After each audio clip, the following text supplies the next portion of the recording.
Paano 'pag pala yung ginusto mo pala hindi niya kaya? So, are you feeling bad about it? Masyado siyang in demand. I know na hindi ako mafe-feel bad. Hindi ba nakakaselan ng mental health ng tao yun? Naisip mo ba na naging tama yung desisyon mo doon? Ano ba yung kasalanan ko? Ano ba nangyari? Bakit bigla kang nawala? Hindi pinapakita yung totoong ugali. Ayoko ng ganitong klase ng tao. Confrontation, tapos wala pa din. Wala na akong masabi kasi sinabi mo na eh. Agree ka dun eh.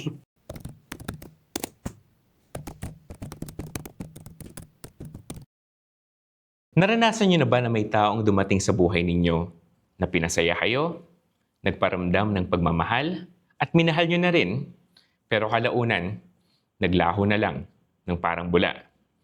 Yan yung tinatawag na ghosting. Ano? So para sa inyo, katanggap-tanggap ba? Meron bang makatwirang dahilan kung bakit iniiwan ang isang tao ng walang dahilan? Yan po ang pag-uusapan natin ngayon. Pero bago yan, ako po si Armando Bibay at ito po ang Unbiased. Ang una kong ipapakilala ay isang TV commercial talent and actor. Siya ay naniniwala na hindi katanggap-tanggap na iwan lang ang isang tao ng walang paalam. Ladies and gentlemen, let's give it up for Mr. Warren. Hi, this is Warren Carson from Pasay City. I am a TV commercial and an actor. Alright.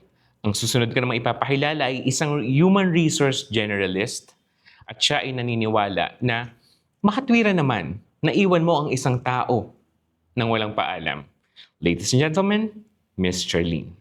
Hi everyone, my name is Charlene Rojas. I'm 23 years old and I'm from South Caloocan City and I'm a psychology graduate. Gusto ko lang po sabihin sa inyong lahat that mental health matters. Alright. At hindi na natin patatagalin. Unang 3 minutes para kay Miss Charlene. A lot of people will not agree with me sa sasabihin ko to. But I agree doon sa sinasabing ghosting. Kasi maraming tao na most of the time tinitignan lang nila yung perspective ng taong na-ghost pero hindi nila tinitignan yung perspective ng taong na-ghost. So, and in the first place, tinawag siya na ghosting kasi aalis yung isang tao nang hindi nagpapaalam. Aalis yung isang tao without any explanation towards doon sa taong lagi niyang kasama. And I believe that every ghosting part, hindi ibig sabihin na hindi minahal ng tao. Yon yung partner niya. Merong deep connection palagi. So for me, nag-agree ako doon. It's because what if that person na nang ghost is merong personal issues? For example, the mental health. What if na-trigger nung taong kausap niya yung trauma niya? Hindi lang trauma nung malaki na siya, but then trauma from his or her childhood memories, gano'n. So for me, I agree with ghosting. Alright. You have 2 minutes to ask questions. As you mentioned, na yung perspective mo sa ghosting, na kailangan mo, sinasabi mo na kailangan natin na yung mental health, yun ang palagi, yung sinasabi mo na pag-iingatan. Yun ang sabi mo, mental health. So, sa tingin mo ba, nakakatulong ba yung panggo-ghosting mo? Sa tingin mo ba, nakakasira ba yun? Hindi ba nakakasira ng mental health ng tao yun? Na, example, ako yung ginost mo, di ba? Sa tingin mo ba, hindi masisira yung mental health ko? Kakakaisip kung ano ba yung, bakit mo ako ginost? Ano ba yung kasalanan ko? Ano ba nangyari? Bakit bigla kang nawala na walang paalam? Okay, so to answer that question, again, sinasabi ko palagi na mental health matters. So, and in the first place, sinabi ko rin po na ghosting, it is because hindi ka magsasabi or doon sa taong meron kang connection na aalis ka na. So, in the first place, sinasabi ko na mental health matters kasi nga po, paano nga kung na-trigger mo yung, for example, na-trigger mo yung trauma ko since childhood. So, paano natin masasabi na hindi ako mag-leave? Paano yun na parang yung mental health mo lang ba yung iisipin ko? I know, in the first place kasi, napag-isipan na ng taong manggo-ghost yan eh, bago pa sila mang-ghost. So, alam na nila yung magiging epekto doon sa taong i-ghost nila. So, in the first place, hindi ka iiwan ng tao na yon nang alam niyang mahina yung mental health mo. So, iniisip niya muna, ay okay naman 'tong taong 'to. I know na maintindihan niya if hindi ako paparamdam niya sa kanya. So, yun.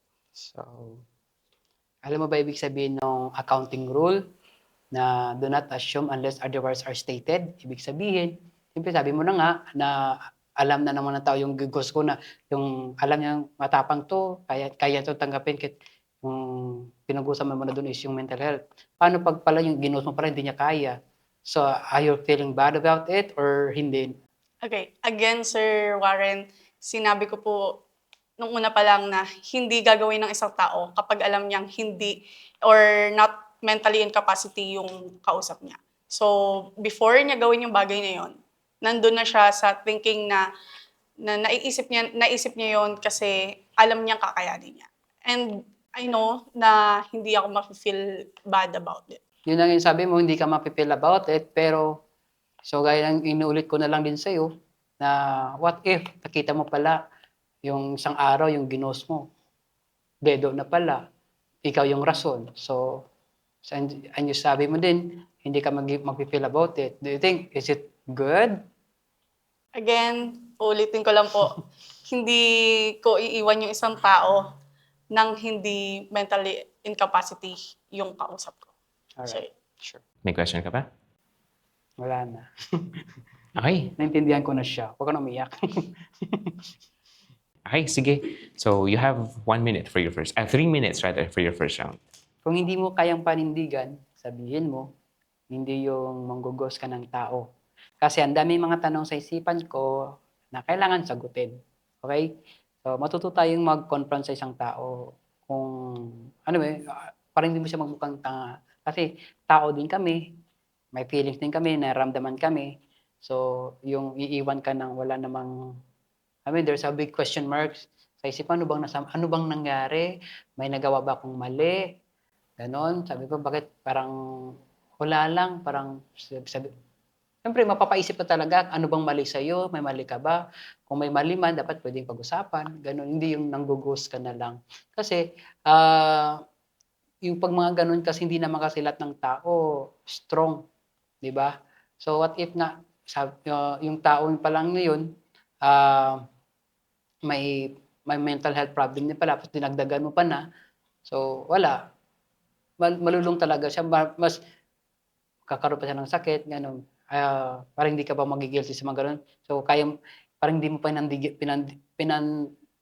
panindigan yung maging kayo, tapos i-go-ghost mo lang pala siya. So masakit 'yun, 'di ba? So for my question, sir, first, again, it's about ghosting. And when it comes to confrontation, sinabi niyo po, when it comes to confrontation happens po when two people na nandun sa situation na yun agreed. And again, paano niya po sasabihin dun sa tao na ganito yung mangyayari, then saka lang siya mag-leave? Di ba po parang hindi siya matatawag na ghosting if you confront that person? So ang main point ko lang doon, the very first sana na para walang ghosting na mangyayari. So, ayun, kung hindi mo siya pala kayang panindigan, okay, doon pa lang sabihin mo, I'm sorry, na hindi tayo pwedeng maging tayo kasi may mga priorities ako, is either my family or yung work ko. Ganun. So, hindi natin kailangan mag-enter sa isang relationship na mas manggo-ghost ka lang pala. So, hindi yun maganda, 'di ba? So, Okay, time's up. So for that, my question again naman po is, hindi po ba in the first place, kaya ka po papasok sa isang relationship before you ghost, it is because you love that person and the both of you merong deep connection. So, hindi po siya parang sinabing trip lang. So, paano niyo po masasabi na hindi mo talaga love yung isang tao? Well, gano'n kasi minsan kasi for ikaw may experience ka na gusto mo lang bumawi sa isang tao. So, parang lahat ng panahon, for example, niloko ka ng jowa mo, tapos para naghiwalay kayo na walang rason, parang ginost ka din. And then you wanted it to feel to somebody like sa akin, sabi gusto mo i-ghost, papatry ko how does it feel. Parang bawi-bawian lang tayo, parang gano'n nangyayari. So, kung gano'n lang pala yung gagawin, manggo-ghost ka na lang, dapat sa sarili mo alam mo na, ay parang hindi ito tama. So, at the end of the day, ang niloloko mo doon yung sarili Okay, mo. time's up. May questions ka pa? Wala. Okay, another 3 minutes for your second round. A lot of people nang-ghost, it is because they avoid conflict. So, marami kasi sa atin, especially youth, kasi most of the time involved sa mga ganitong ghosting is yung mga kabataan talaga. Kasi marami nga sabi hindi naman panindigan. Pero I agree with na nang-ghost sila, it's because to avoid conflict. Kasi most of the time, yun nga, sabi, ayaw na ng confrontation. Ayaw ng ayaw umalis ng nagpapaalam. Maybe that person saw doon sa tao na yun na masyado siyang, let's say, greedy when it comes to their relationship or masyado siyang in demand. So, parang that person, for example, ako yung manggo-ghost, parang ako iisipin ko na lang na ayoko ng ganitong klase ng tao. And to avoid that, para ma-avoid namin yung conflict kasi magkaiba kami, opposite ng paniniwala when it comes to relationship. So to avoid that, ako na lang yung aalis. So yun. And then of course, family issues. Most of the time, maraming kabataan or maraming in a relationship na yung family nila is hindi sang-ayon dun sa relationship na meron sila. So to avoid conflict and at the end of the day, family matters. So, mas susundin nila yung family nila without any explanation doon sa taong kausap nila. So, sa tingin mo ba, sinasabi mo doon na kailangan sabi mo mga priorities, gano'n, families, gano'n. So, do you think na okay na hindi on the first place hindi ka na nakipag-connect doon sa isang tao, 'di ba? Kasi sabi mo nga, parang may nakita kang attitude sa tao, hindi mo na kaya, 'di ba? Parang hindi mo siya kayang ayun, malay mo marami siyang bisyo. So, parang ang sinasabi mo doon, para maiwasan mo siya is i-go-ghost mo na lang siya, 'di ba? Para walang confrontation mangyari. So, gano'n. So, naisip mo ba doon na sa ginagawa mong 'yan na panggo-ghost mo sa kanya, na naisip mo ba na naging tama yung desisyon mo doon, na yun na lang yun yung pinaka-way mo na para hiwalayan siya, kaya i-go-ghost mo na wala siya without confrontation nga, gano'n. So, naisip mo ba yun na tama ba yung ginagawa mo? So, to answer your question, sir, I do believe that yes, especially in a relationship, hindi lang naman isang beses nagkakaroon ng confrontation. When that person nandun na sa end talaga na parang, ako lang pala yung ayaw ng ginagawa niya, tapos siya gusto niya. And in the first place, before po mag-enter dun sa isang relationship talaga, minsan sa ligawan stage, hindi pinapakita yung totoong ugali. So when it comes na nandun na sa relationship or meron ng deep connection, dun na nakikita na ganito pala siya klase ng tao. So after that, confrontation, tapos wala pa din, saka naman ghost yung isang tao. So for me, I agree with ghosting talaga. Alright, so yeah, Yeah, questions wala pa? na akong masabi kasi sinabi mo na eh. Agree ka dun eh. Okay, another 3 minutes for your second round. So, sa palagay mo ba nakakatulong sa isang ghosted ang walang closure? Kasi sa akin, kailangan niya talaga, pero ako yung nag-ghost mo, tapos kailangan ko ng closure, di ba? So, para hindi nga umasa isang tao. So, at sa ganun, makapag-move on at makapag-reflect din sa sarili kung meron ba siyang dapat i-improve, sa self niya para din sa susunod na relationship niya, hindi na siya mag-ghost. Hindi na siya mag-ghost ng isang tao. So, ayun. Sa tingin mo nakakatulong yung closure sa isang tao na nag-ghosted. Yes, nakakatulong yun. But again, it's, tinawag po siyang ghosting. It is because you will live without any confrontation, without any closure. So, yes, makakatulong siya. But again, tinatawag po natin siyang ghosting. Kasi para umalis ka nang hindi nagpapaalam. Mr. Warren, remind ko lang po kayo na nasa second round po kayo. So, hindi niyo po role na magtanong ng kahit anong questions. So, ang role niyo lang ho is maglatag ng arguments. And kayo ho, ngayon ba ay nasa cross-examination na kayo, di ba? So, ang role niyo ho is magtanong. Okay? So, do you have any more? By the way, tapos na kayo sa second round. Okay? Meron pa po kayong questions sa kanya? Ano ulit yung sinabi mo? Yung Sorry, closure. na ano talaga yun. Closure. Yung closure. So, okay. For closure naman, Sir Warren, tatanong ko lang po sa inyo that do you think that kapag nagkaroon ng closure, matatawag pa siyang ghosting? Hindi na, siyempre. Hindi siya matatawag na ghosting. Pero, mas maganda pa rin talaga pag yung may closure. Kasi, sa isip ko kasi, pag wala talagang closure, ang laki talaga ng question mark doon. Iniisip ko kasi sa sarili mo kung mali ka ba? Ulit-ulit na lang yung kasi, mali ka ba? Ano bang nagawa mo? Saan ba yung dapat may improve? Kung meron man kang, at least, kaya mo siyang kuhan. So, I think, yes, pwede siya sa ghosting na kailangan mo siya improve. So, yeah, kailangan talaga ng closure. Para sa akin kung pag nag-ghost ka, kailangan yun. Para at least hindi magmumukhang tanga yung tao na ginhost mo. Ano po ang question? Okay na yung mga questions mo. Okay? Now you have your last 3 minutes.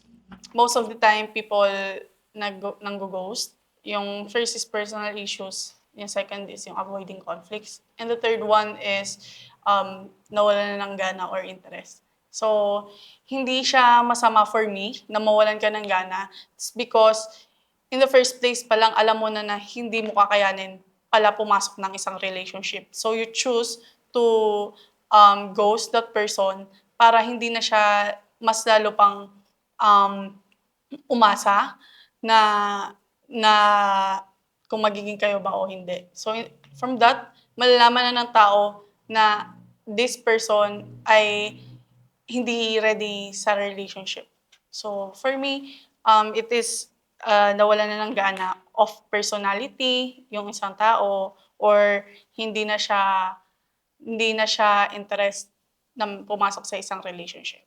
So, sinasabi mo doon na nawawala na ng gana, or ikaw, wala ka ng gana, di ba? Doon sa isang tao na kaya ginughost mo na lang siya. So, ano kayang mafe-feel mo doon kung ginawa yan sa'yo? Na ako, wala na akong gana sa'yo, di ba? Out of sudden, nawala ako na walang paramdam. So, how does it feel para sa'yo? So, for that, Sir Warren, I will answer that with, yes, I agree with that. If you were in my position or dun sa position ng taong manggo-ghost and ako yung iga-ghost, for me, that's okay. Kasi yun yung thinking mo, yun yung pananaw mo when it comes to the other person eh. So, for me, wala naman siyang problem with that kung ikaw man o ako man yung mag-ghost if nagkapalit ng position. So, you didn't feel bad about it? No. Alright. Wala na kayong tanong? Okay. Now you can have your last 3 minutes. Alam mo ba yung feeling ng isang tao, yung self-esteem na tinatawag natin na yung sinisira ng ghost ng tao, di ba? So, kapag nag-ghost kayo, so alam nyo, be careful with someone's feelings. So, kailangan nyo yun na at least hindi masisira, baka mawala yung confidence ng isang tao, manligaw. Kasi yun ang magiging problem niya. Baka inisip niya, kaya siya nag-ghost dahil may mali sa kanya. So, mawawala yung self-esteem niya makipag-meet other people. Like, for example, makipag-date sa ibang tao, mawawala na siyang gana kasi at the first place, naranasan niya na mag-ghost, di ba? Nag-ghosted na siya. So, of course, living like, always big question mark sa yung self-worth ng isang tao. So, do you think, ano yung mapipil mo dun sa mga ganong sistema na nawawalan ng self-esteem yung ginost mo? The next relationship niya, parang wala na siyang tawag yung self-esteem na mukhang iharap sa mga tao. Parang gusto niya man manligaw, pero nawawalan siya ng kumpiyansa kasi nga baka mangyari naman yung nangyari sa past niya, ganun. How does it feel? So, with that, first of all, i-question ko yung self-esteem. If that person really knows her or his worth, do you think na ka-questionin niya pa rin yun? Mayroon siyang mali sa sarili niya? What if wala naman talagang mali sa kanya? Tapos, nangyari lang yun, it's because of personal matters ng taong ng taong ng ghost. So, for me, yun. Parang wala na rin akong masabi. Nasabi na lahat eh.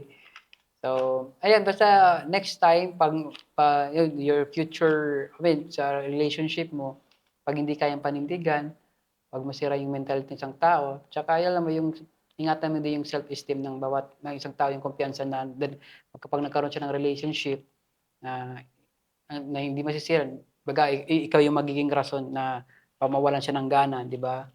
So, ayun, next time, pag dumating yung araw na yun, sana, hindi mo siya gagawin. Yun.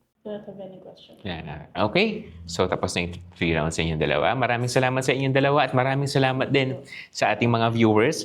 May mga nakahanda pa akong tanong para kay Mr. Warren at kay Miss Charlene, pero para yan sa susunod nating episode. Pero bago tayo magtapos ngayon, may tanong lang ako sa ating mga viewers. Para sa mga naka-experience na ng ghosting, pwede nyo bang ibahagi sa comment section yung mga naging karanasan ninyo? At sa tingin nyo ba deserve nyo na iwan na lang ng walang paalam? At kaya nyo bang gawin yon sa ibang tao? Ano? Marami pa tayong pag-uusapan tungkol sa ghosting. Kaya siguraduhin ninyo na naka-follow kayo sa aming mga social media platforms. Meron kami YouTube, meron kami Facebook, Instagram, TikTok, you name it. So muli, ako po si Armando Bibay at ito po ang Unbiased.